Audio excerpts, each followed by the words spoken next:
Muy buenos días nuevamente a todas las personas que estén escuchando. Estoy muy contento, como siempre, es una enorme alegría poder compartir un poquito de mi trabajo con ustedes.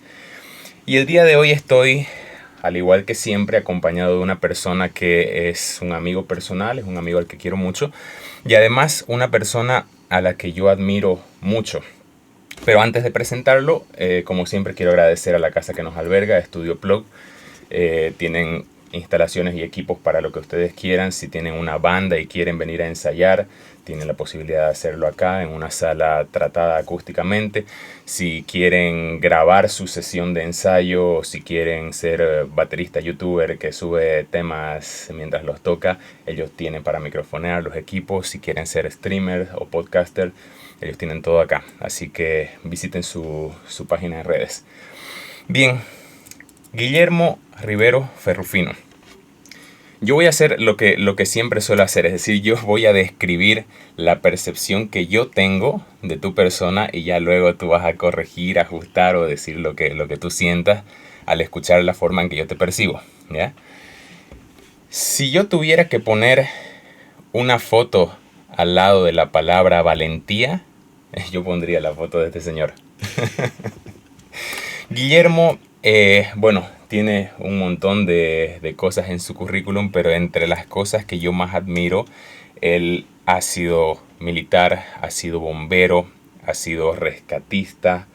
Entonces, desde ahí yo encuentro ya un montón de cualidades asociadas a la valentía y cualidades que yo admiro, pero por demás, ¿no? Y digamos, entre otras cosas que él ha hecho, lo que me parece fascinante es que su camino termina derivando, no voy a decir termina, resulta derivando actualmente en un emprendimiento de tipo coach, vale la palabra, ¿ya?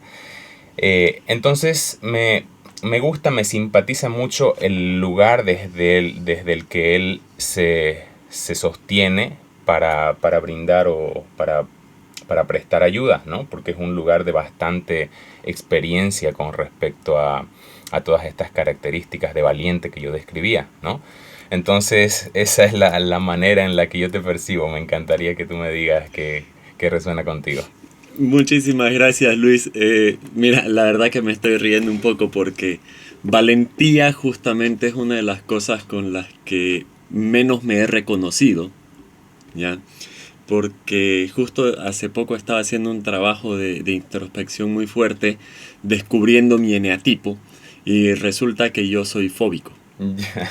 A ver, para las personas que nos están escuchando, quisieras explicar un poquito más qué es el eneatipo, digamos, sin entrar en profundidad, pero solamente para que tengan una idea de qué se trata. Bueno, el eneatipo es la característica fundamental, o digamos así, como la característica que nos describe a cada persona, Que rige, ¿no? que rige, Ujú. exacto, dependiendo mucho del contexto desde la herida básica. Esto es algo que se estudia en la psicología, Ujú. ¿no? Y bueno, viene desde la herida básica de cómo se va formando el niño y cómo adopta una personalidad. Ujú. Entonces, en mi caso, es el miedo.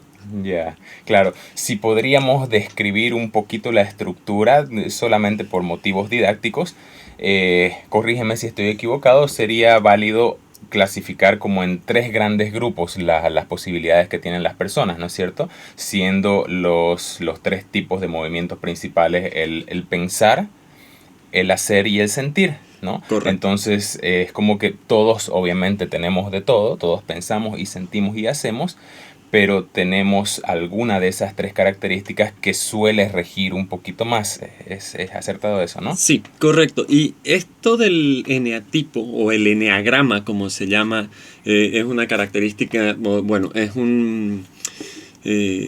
es una manera, digamos, de identificar 9 personalidades fundamentales que Ujú. están enumeradas así, del 1 al 9, divididas en esos 3 grupos que acabas de mencionar. Entonces tenemos 3 que se rigen por el pensar, 3 que se rigen por el sentir y 3 que se rigen por el hacer.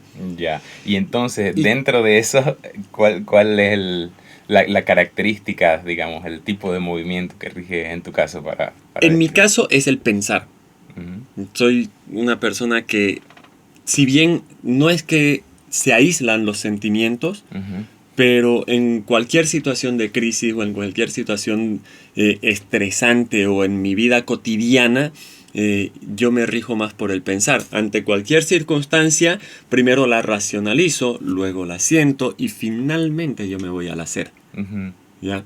Que eso es, digamos, parte de los desórdenes que yo tengo que ajustar, porque entre el pensar y el sentir me puedo pasar la mitad de mi vida y nunca voy a llegar al hacer. Entonces lo ideal, y es justamente la razón por la que estaba tomando esto tan fervientemente del eneagrama, es porque para mí la forma ideal es pensar, hacer Ujú. y sentir.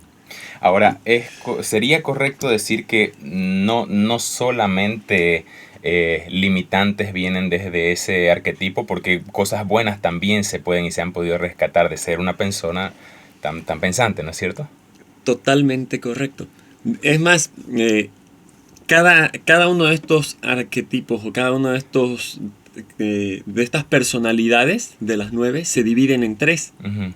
¿Ya? Y en mi caso particular correspondo a una que se llama contrafóbico. Ya. Es decir, soy el que ve fuego y lo apaga con fuego. ¿Ya? Tal vez por eso he hecho tantas cosas que me han llevado a confrontar mis miedos más profundos. De hecho, yo sufro de vértigo Ya. y soy escalador. Por Entonces, favor, cuenta un he poquito más de hecho, eso. una de las cosas que hice acá en Santa Cruz fue descender de un edificio de 18 pisos de Wow. cabeza. ¿Ya? Entonces, para mí la forma de confrontar a mis miedos siempre ha sido a través de la racionalización de la situación. O sea, mira, veo el miedo como si fuese el panel de un automóvil, Ujú. ¿ya? Y todas las emociones de alguna manera para mí son como las lucecitas que se van encendiendo en el panel, ¿ya? Y el miedo es como cuando se me enciende la luz del tanque de gasolina. O sea, si veo que se enciende eso, ya sé que tengo que ir por gasolina y no tengo que irme, no sé, hasta Buenavista andando o tomar una ruta de 800 kilómetros porque sé que me voy a quedar varado. Ujú. Entonces, cuando yo reconozco el miedo, cuando tengo una situación que la percibo con miedo, lo que hago pues simplemente es el análisis introspectivo de ir a ver qué me produce el miedo, porque lo entiendo como que si tengo miedo es porque algo me está faltando. Correcto. Capacidad, recursos, lo que sea. Entonces racionalizo eso, lo integro conmigo y a partir de ahí ya siento la capacidad de poder hacerlo. Creo que ahora entiendes por qué te asocio con la valentía, ¿no es cierto? Resulta inevitable para mí hacer esa asociación. En algún momento me contaste una anécdota, espero que no te moleste, que te la pida de nuevo, Largada. que yo solamente imaginarme una situación parecida me aterroriza por completo, que fue una caída que tuviste de una altura significativa, ¿es correcto? Sí. Por favor. Sí, estábamos haciendo, con unos amigos habíamos decidido hacer una competencia de descenso por cuerda, en rappel, y bueno, en honor a la verdad, una de las grandes irresponsabilidades que yo cometí en un principio, por ignorancia, fue no utilizar equipo certificado. Es decir, yo empecé a hacer descenso por cuerda y todas mis actividades de cuerda asociado a lo que aprendí en el ejército, Ujú. ¿ya? Y bueno, en el ejército no nos dan arnés, cuerdas certificadas, mosquetones certificados. Nos mandan a una ferretería a comprar un mosquetón que soporte X cantidad de kilos. Y claro, pero esos son equipos de carga, son de albañilería. No están diseñados para soportar fricción, tensión ni nada de lo que un equipo profesional. Entonces, yo estaba utilizando este equipo.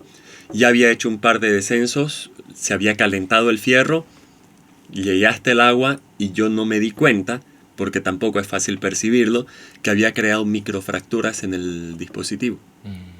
Entonces, cuando me tocó hacer la última competencia, que era con un amigo que pesaba un poquito más que yo, dije, ok, para ganarle, yo lo que necesito hacer aquí es darle un poco de cuerda, voy a saltar y voy a ganar ese metro, metro y medio que pueda dar de un salto hasta que él se acomode y empiece a bajar. Yo ya estoy abajo.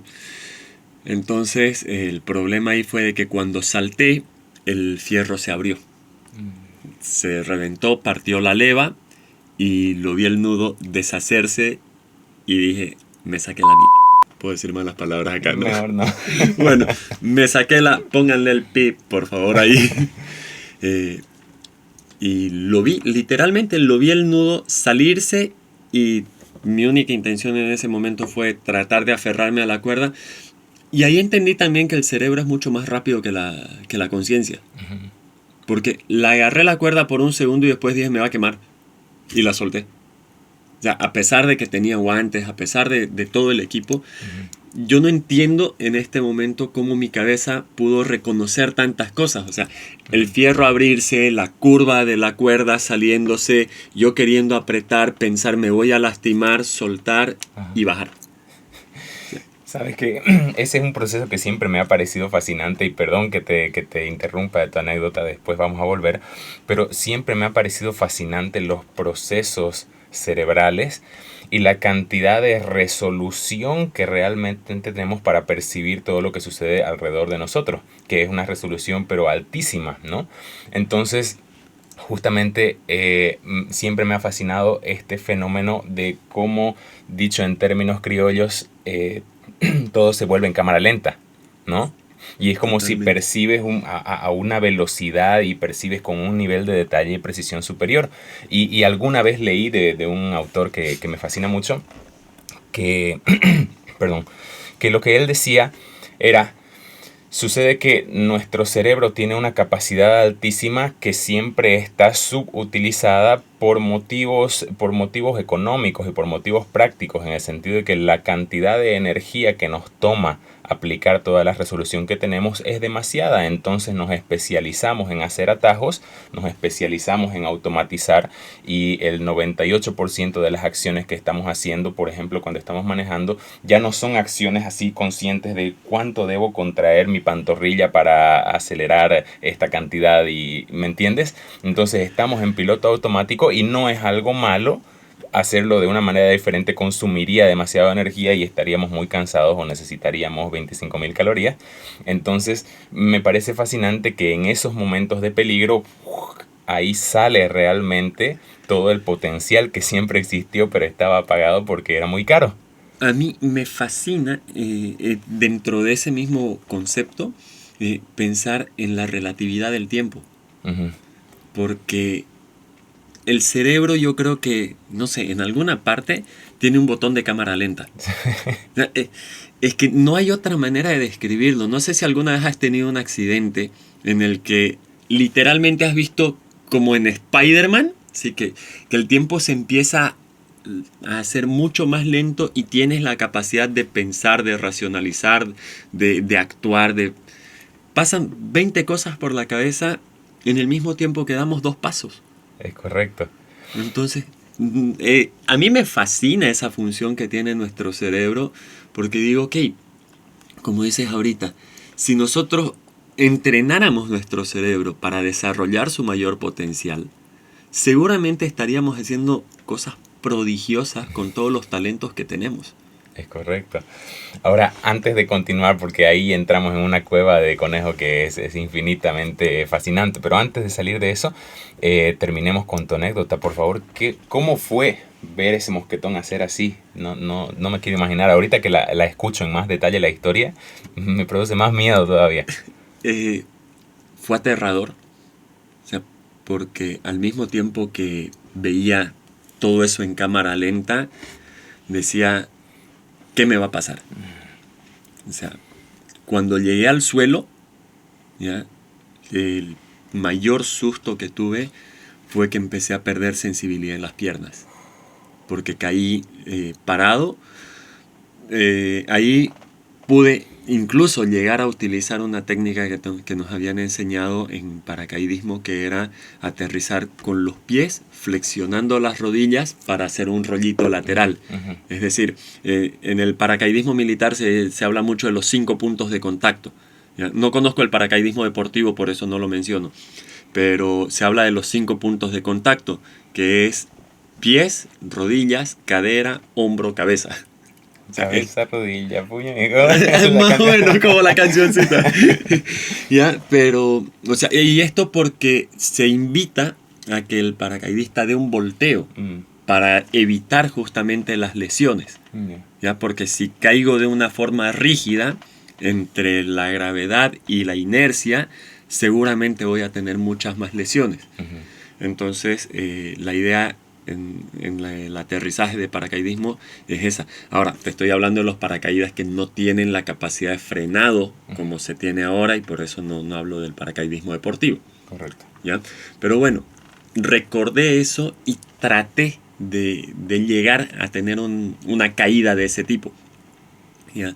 Pero aún así sentí un golpe muy fuerte entre mis talones y mis nalgas que bueno, ya cuando me quise acomodar, lo primero que empecé a sentir fue que se me adormecieron las piernas. Y ahí sí que entré en un miedo enorme que hasta ahorita todavía tiemblo un poco cuando lo recuerdo, ¿no? Porque la sensación de perder la mitad del cuerpo así paulatinamente, entre que se me adormecen los muslos y de repente mis pies empiezan a dejar de moverse y yo estoy mirando mis pies y tratando de moverlos y que no responden, es aterrador. Wow. ¿Ya? Y al mismo tiempo mis amigos que vinieron a querer sacarme, y mi primera respuesta fue: por favor, no me muevan. Por favor, no me muevan. Ayúdenme, recuéstenme bien junto al río, déjenme dentro del agua, porque en mi cabeza estaba de que si el agua estaba fría y lo que yo tenía era una inflamación, el agua me iba a ayudar a desinflamar. Y por otra parte, porque con cierta flotabilidad dentro del agua, las lesiones pueden ser menores, porque hay menor presión. Entonces, fíjate todas las cosas que pasaron en mi cabeza en 3 minutos. 3 o 4 minutos, no duró más. Ahora, eso me lleva a otro punto que quería también conversar contigo, que tiene que ver con esta capacidad de resolver o de tomar buenas decisiones o decisiones medianamente acertadas en el momento probablemente más aterrador y caótico de tu vida, ¿no? Entonces, yo te voy a lanzar la propuesta de mi percepción con respecto a eso, y tú me dices si coincides o no. Dale. Yo creo que tiene que ver con...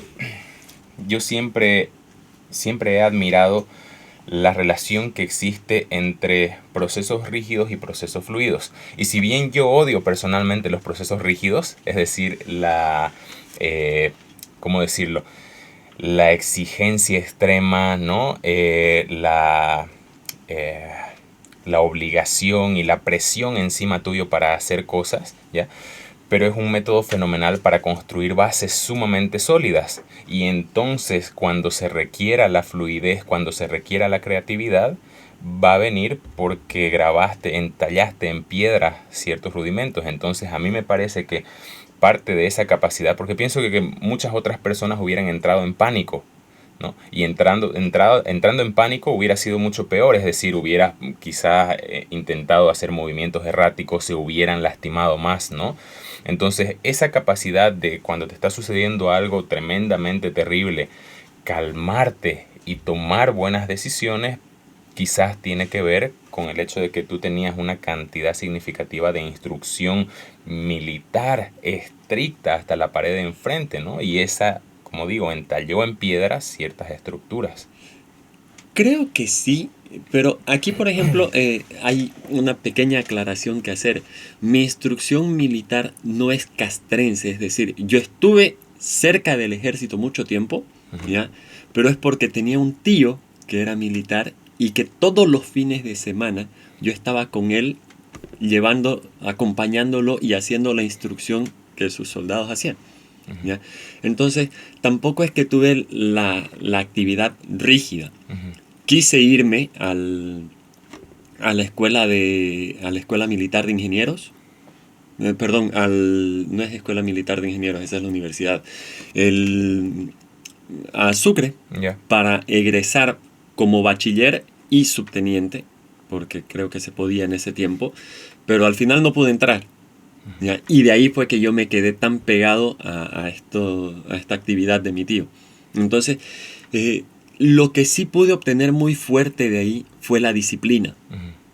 Más que la rigidez, yo pienso que algo que le agradezco a mi tío eternamente es esa disciplina de levantarme todos los días a las 6 de la mañana para ir y entrenar. ¿Entiendes? Para darme protocolos muy estrictos de acción. Incluso la manera en la que nos tendíamos para hacer una flexión no es la manera en la que normalmente lo hacemos en un gimnasio. Correcto. ¿No? O sea, había que estar firme, manos pegadas, agacharte, estirarte, saltar hacia atrás, empujar las piernas hacia atrás, volverlas hacia adelante. Hay toda una estructura. Y creo que ese tipo de estructuras son las que nos permiten eliminar procesos innecesarios cuando surgen las situaciones extremas de pánico, de riesgo, o situaciones simplemente que de alguna manera requieren una reacción inmediata. Correcto. ¿Ya? Entonces, lo que va a venir a nuestra cabeza, y en esto yo soy un creyente ferviente de que la disciplina es la clave del éxito. Porque incluso hay un señor, un colombiano japonés, Yokoi Kenji, que lo describe diciendo: en cualquier momento la disciplina puede vencer a la inteligencia. Porque una persona muy inteligente que no tiene disciplina en todo su desorden no va a lograr algo, por mucho que se lo proponga. Pero un tonto disciplinado va a repetir tantas veces que ya lo va a hacer automático. Ahora, ahí me surge la pregunta, y sobre todo en el contexto actual en el que estamos viviendo. Entonces, ¿tú dirías que es importante que exista cierto grado de rigidez en los procesos formativos de la gente, de los jóvenes, especialmente hoy, considerando cómo es el mundo actualmente, ¿no? De hecho, sí. Una de las cosas que creo que la pandemia nos ha mostrado de una manera muy clara, ¿ya?, es de que el tema de la disciplina no está asociado a una institución. Hablando netamente de los estudiantes, ¿ya?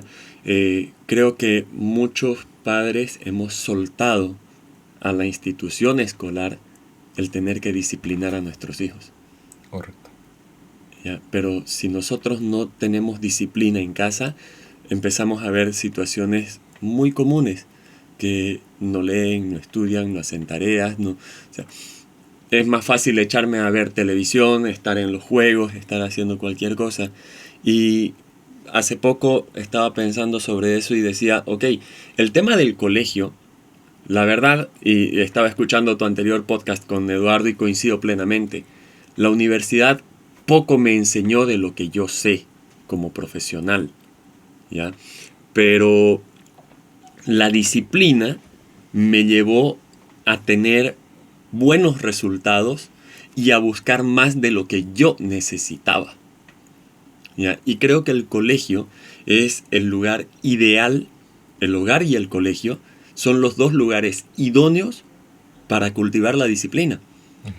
Porque en el colegio tengo un horario, tengo responsabilidades. En el hogar debería tener lo propio, tener horarios. Ahora que estamos con la escolarización en casa, lo mismo, deberíamos tener un horario para hacer las cosas. No se trata solamente de ir y escuchar de una persona que me dé información. Para mí el colegio, por como lo percibo ahora, se trata mucho más de la disciplina. De aprender a responder a un horario, de aprender a responder a una tarea, de aprender a responder a la interconexión con otras personas, a la socialización, del respeto. Entonces, poco influye qué tanto me pueden enseñar, porque al final de cuentas, y siendo honestos, ¿qué tanto de matemáticas necesito aprender si el teléfono tiene calculadora científica? ¿O qué tanto de historia necesito saber si ahora Google me va a responder con mucho más detalle cualquier cosa? Entonces tenemos un paradigma educativo ahí también que está completamente desfasado, ¿no?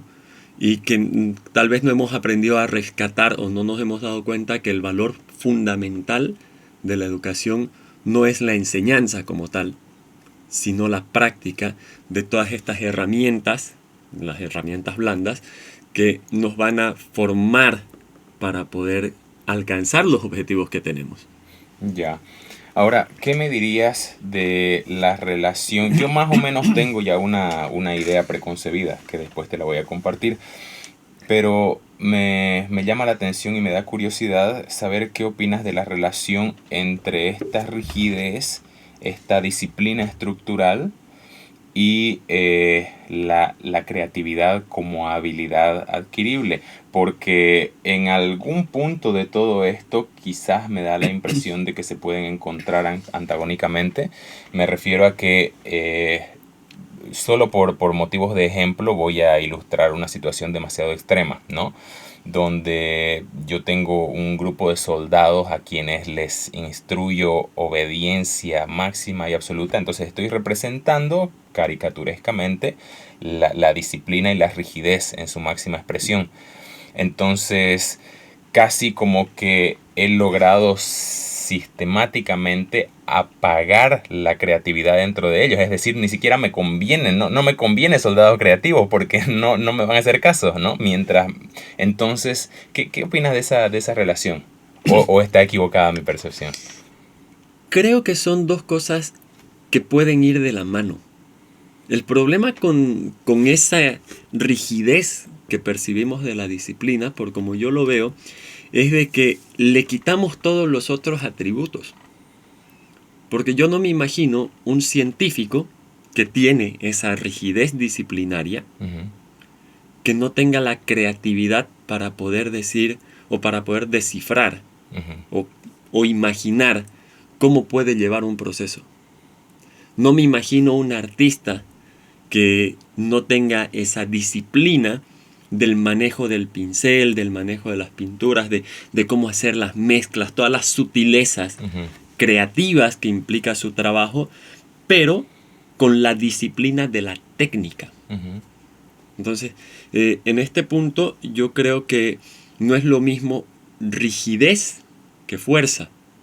La disciplina de alguna manera es la rigidez y la fuerza o la fortaleza, si quieres verlo de una manera que sea más aplicable, la fortaleza viene de la creatividad. Entonces, cuando nosotros nos disciplinamos y al mismo tiempo sabemos, y esto creo que es importantísimo de entender, que yo puedo ser completamente disciplinado dentro de mi proceso y enfocado a lo que quiero. Aquí nosotros hacemos una analogía con un militar, pero el militar está por norma enfocado a obedecer, porque existe una jerarquía, y eso sí es completamente rígido, ¿ya?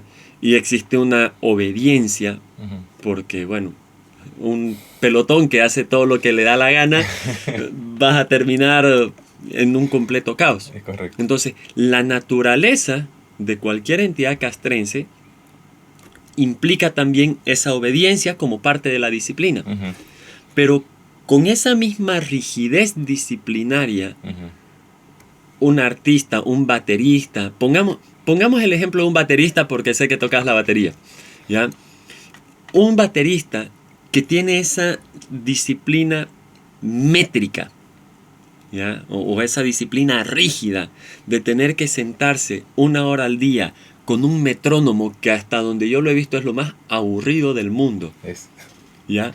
Pero que tiene esa disciplina de sentarse y empezar tac, tac, tac, tac, tac, tac, tac, durante 1 hora al día, no le estás coartando la creatividad, ¿cierto? Es correcto. Me encanta porque justo llegaste al punto que intuía que ibas a llegar, que coincide con mi propia idea preconcebida. Porque justamente uno de los autores que tanto cito cuando tenemos estas conversaciones, Robert Greene, Mastery, él habla de que en el proceso de discipulado o de aprendizaje, la primera etapa es el aprendiz, ¿no es cierto? El que todavía no tiene adquiridas esas bases. Y que, como tú dices, es necesario ahí rigor en la disciplina para que se aprendan esas bases, y después de superada la fase de aprendiz viene la fase que más me fascina, que es la fase de retorno acelerado, donde de pronto, como ya tienes tan integradas esas bases, los movimientos los conoces tan bien, entonces cada uno de esos movimientos te requiere mucho menos esfuerzo del que te requería antes, y como te cansa menos, entonces libera una cantidad de recursos para que no solo sea más entretenido, sino que ahora puedas jugar mucho más con ello. Entonces accedes a estados mayores de creatividad, ¿no es cierto? Exacto. Exacto. Mejor descrito no puede estar. Me encanta, me encanta. Entonces, bueno, ahí llego a uno de los puntos en donde más bonito me parece tu camino como profesional, porque yo siempre he considerado que uno de los riesgos de la rigidez es quedarse en ella. Uno de los mayores riesgos de la rigidez es no haber salido, no haber logrado pasar la otra etapa, ¿no? Entonces, el hecho de que ahorita tú estés situado en una posición, ¿cómo podemos describir tu, tu accionar, tu deseo de brindar servicio? Es un acompañamiento. Un acompañamiento, ¿no? Ese acompañamiento tiene, tiene de manera amplia y de manera abundante una base y una estructura súper fuerte, súper rígida. Entonces, por eso me parece fascinante tu capacidad de brindar ayuda actualmente. Gracias. Bueno, ahí también creo que conmigo convergen un par de cosas que gracias a Dios, para los que tenemos fe, o al universo, o a la vida, como quieran llamarlo, para mí todos son lo mismo, en mi vida han logrado converger muchas cosas, ¿ya? Y creo que en la vida de todos, la única diferencia o suerte o habilidad tal vez que yo haya logrado encontrar en algún momento, ha sido tener un buen mentor, ¿ya? Que de alguna manera me orientó todas estas estructuras, porque en un principio, la verdad, yo no tenía idea que iba a llegar a este punto. O sea, yo he sido técnico de hardware y redes 20 años. ¿Ya? Desde mis 19 años, que empecé arreglando computadoras, siendo profesor de informática, 18, 19 años, y ahora con mis 40 soy coach. O sea, Perdón que te corte, y qué curioso que eso que has sido por 20 años es lo único que yo no mencioné. En mi introducción yo no mencioné eso, ¿no? correcto. Continúa, por favor. Ya, y entonces, yo creo que la gran habilidad que tuvo, y justamente fue mi primer profesor de informática, fue el mostrarme de que en mí estaban también estas otras habilidades, ¿ya? Porque, en honor a la verdad, yo entré a estudiar informática con una depresión y un desgano absoluto, porque se supone que yo tenía que irme a la universidad ese año, pero los recursos, las oportunidades no eran las ideales para que yo pueda empezar la carrera que yo quería estudiar. Entonces, entré de mala gana a estudiar y descubrí una carrera que me gustó. O sea, no es que yo quería estudiar eso, simplemente descubrí algo que me fue gustando en el camino, pero que mi profesor, que fue mi primer mentor y a quien le debo hartísimo, don Marcelo Franco Ormachea, fue una de las personas que me hizo ver en mí lo que yo no era capaz de ver. Wow. ¿Ya? Y era justamente esa disciplina, esa entrega que tenía hacia hacer las cosas bien, porque se tienen que hacer bien. Porque donde está mi firma, está mi esencia. O sea, yo no entrego un trabajo a medias no porque sea responsable, sino porque digo, eso soy yo, y yo no puedo ser menos que mi mejor esfuerzo. ¿Ya? Tengo un claro sentido de que donde yo estoy y lo que sea que esté haciendo, debo dar lo mejor que pueda dar, ni más ni menos. O sea, si en algún momento no tengo la capacidad suficiente para hacer algo, también te voy a decir con completa sinceridad, ¿sabes qué? No sé o no puedo. Pero si yo empiezo a hacer algo, voy a dar mi mejor esfuerzo hasta donde pueda. O sea, hasta donde llegue mi capacidad. Pero eso no significa que voy a hacer, que voy a permitir, por ejemplo, explotarme a mí mismo. ¿Ya? No me voy a reventar en el intento de ser el mejor de los 100. Yo simplemente estoy en competencia conmigo y voy a ser la mejor versión de mí que pueda entregar. Me encanta, qué bonito. Y me encanta esta semilla de inspiración que describes que tuvo este mentor en ti, ¿no? Podríamos decir, te pregunto, que a partir de esa semilla se empieza a gestar el coach adentro tuyo y el coaching empieza a desarrollarse dentro tuyo años antes de que exista el término coach, ¿no es cierto? Sí, honestamente sí, y fue algo muy lindo que recibí hace un par de semanas. Conversaba en todo ese primer proceso de trabajo. También fui profesor en un colegio, ¿ya? Y me escribió un alumno que tuve en el 2001, 2002. Y me dice, profe, ¿cómo está? Qué gusto saludarlo, me gustaría hablar con usted. Claro, le digo, dame tu número, y me pasa un número de Alemania. ¿Ya? Y bueno, empezamos a hablar y me dice, oiga, profe, felicidades, me dice, vi que terminó su carrera como coach. Yo pensé que ya era, me dice, porque me acuerdo cuando estábamos en colegio que la persona con la que más fácil se podía hablar era con usted. Y siempre encontraba la manera de sacarnos de nuestras crisis. Entonces yo recién me puse a pensar en todo ese proceso que tuve y que no fue otra cosa que el reflejo de todo lo que recibí. Entonces, cada vez me aterriza un poquito más la idea de que para mí el coaching no terminó siendo una profesión, sino que siempre fue un camino de vida. ¿Ya? Tanto así de que yo a mis coaches no les digo clientes. ¿Ya? Para mí simplemente soy un acompañante. Los ayudo a gestionar cosas, pero no veo una relación contractual de cliente, terapeuta, ni nada parecido.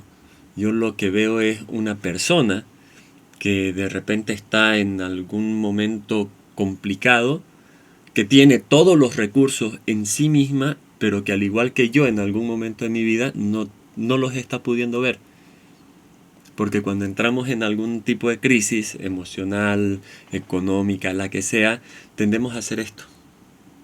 Nos enfocamos tanto en una crisis, cerramos tanto la mirada y nos caemos en esa visión de túnel, ¿no? Que perdemos completo sentido de toda la periferia. Y a veces en la periferia está la respuesta o la herramienta que necesitamos. Entonces, lo único que yo hago es acompañar a esa gente, y aquí voy a utilizar un ejemplo muy militar. Nunca lo he utilizado en ese sentido, pero ya que hablamos de todo esto, es como el francotirador. El francotirador está acostado mirando a través de una mira por la retícula a un objetivo. Pero a su lado hay un señor que es el observador, que es el que le está diciendo absolutamente todo lo que hay alrededor. Entonces, mi función muchas veces, o mi servicio hacia los demás, porque tampoco es un trabajo, yo lo veo como un servicio, es ese, ser el observador. Mientras la persona está enfocada en un solo objetivo, yo voy a estar parado al lado de él, dándole todo lo que puedo ver, desde una posición mucho más cómoda, mucho más relajada, ¿ya? Pero simplemente para que esta persona tenga a su disposición todos los recursos que en ese momento no los percibe. Qué hermosa metáfora, gracias de verdad por compartir, me la llevo conmigo.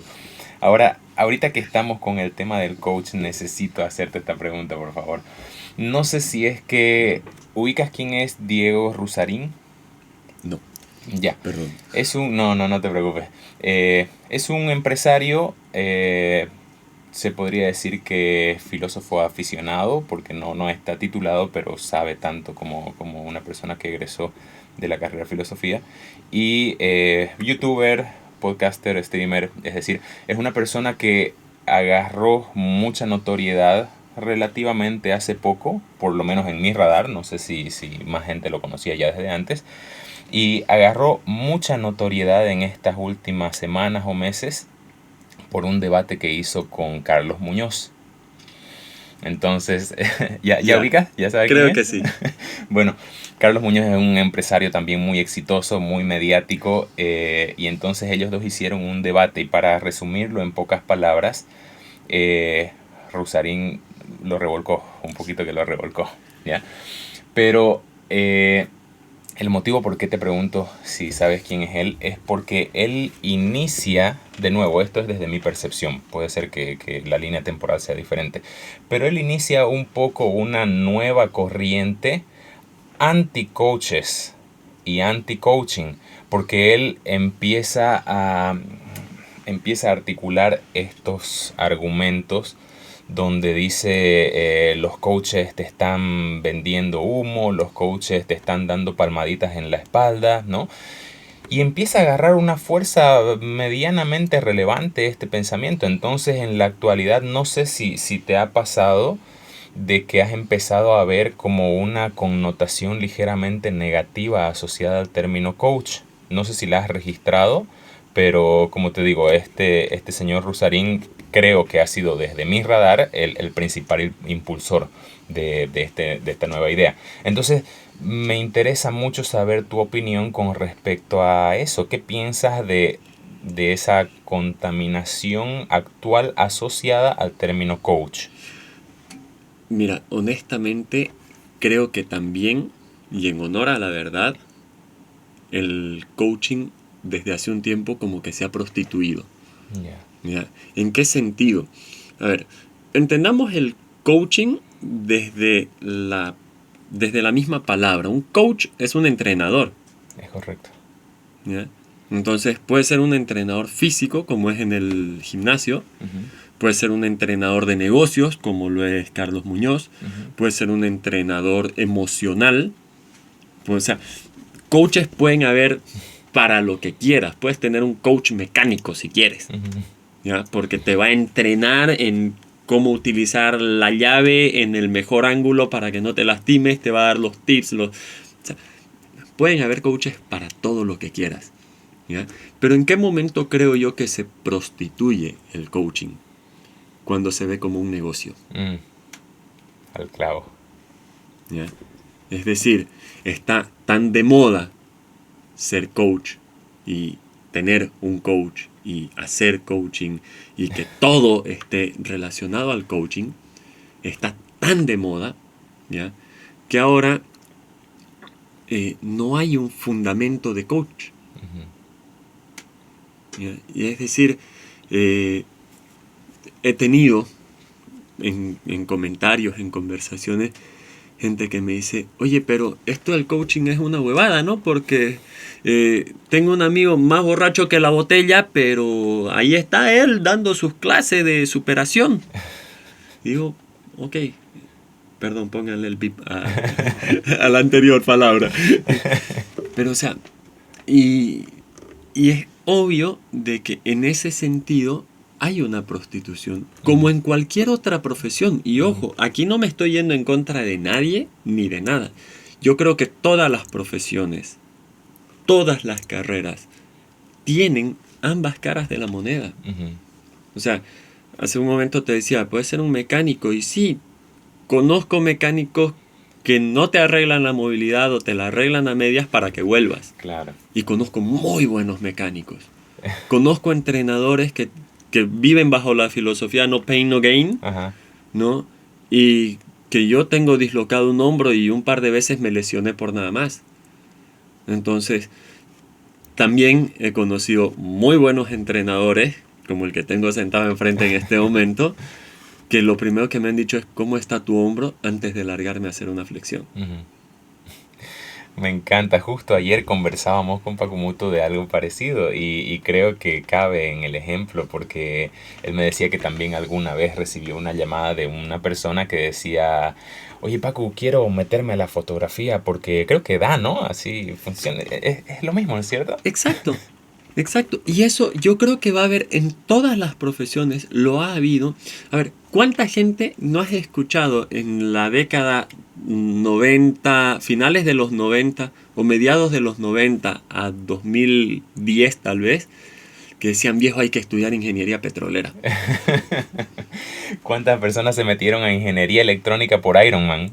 Sí, o He sea, escuchado muchísimo. y no quiero desmerecer ninguna profesión, Ujú. ¿ya? Pero lo doy ese ejemplo porque era algo muy de mis compañeros, Ajá. ¿ya? Viejo, hay que ser petroleros, esa cosa da plata. Puta, pero yo soy malo para química. No importa, viejo, vos estudiar, da plata. Entonces, creo que el problema que tenemos es una sobrevaloración del dinero. Mm, ¿Entiendes? A ver, y no entendamos mal esto. Yo amo el dinero porque me da muchas comodidades. ¿Ya? Y me encanta vivir bien. Me encanta tener en demasía, pero no a costa de otros. ujú. ¿Me entiendes? Entonces, yo creo que a todos nos gusta ganar bien, tener poder decir, ok, me gustan estos zapatos, me los llevo sin preguntar cuánto cuestan. Ujú. ¿Ya? Me gusta esta polera, me la llevo sin preguntar cuánto cuesta. Se me antoja una pizza en París y me voy a comer una pizza, digamos. ¿Ya? O sea, creo que el concepto del dinero está también prostituido y tergiversado Ujú. porque tener dinero no está mal, ser rico no es malo. El problema es cómo alcanzamos ese dinero. Ujú. Pero eso ya es cuestión de cada uno. Ahora, en el tema profesional, cuando yo decido estudiar algo para ponerme al servicio de los demás, no es lo mismo que cuando decido estudiar algo para obtener un beneficio de los demás. Ujú. ¿Ya? Y ahí radica la principal diferencia que yo veo en esto. Me encanta, querido Guillermo. Creo que ya estamos sobre la hora, así que vamos a ir cerrando, pero estoy infinitamente agradecido de verdad con todos los criterios que nos has compartido y me encantó esta conversación. Espero que más adelante se pueda repetir porque ha quedado justo este último tema. El motivo por el que lo estoy interrumpiendo es porque daría para una hora más. Entonces, por eso es con tus disculpas que estoy interrumpiendo la conversación ahorita porque ya estamos sobre el tiempo, pero queda pendiente que conversemos a más profundidad sobre el dinero. ¿Te parece? Me encanta. Muchísimas gracias y de verdad mil gracias por invitarme a este tu espacio. Gracias a las personas que nos han recibido acá y que se ve que le ponen mucho amor y mucho cariño a todo lo que hacen. Entonces, felicidades también por su vocación. Y bueno, quedo a tu entera disposición cuando sea requerido. Yo voy a estar aquí para seguir compartiendo. Muchísimas gracias, querido Guillermo. Muchísimas gracias a todos los que nos están escuchando y que estén muy bien. La próxima semana nos vemos. Gracias.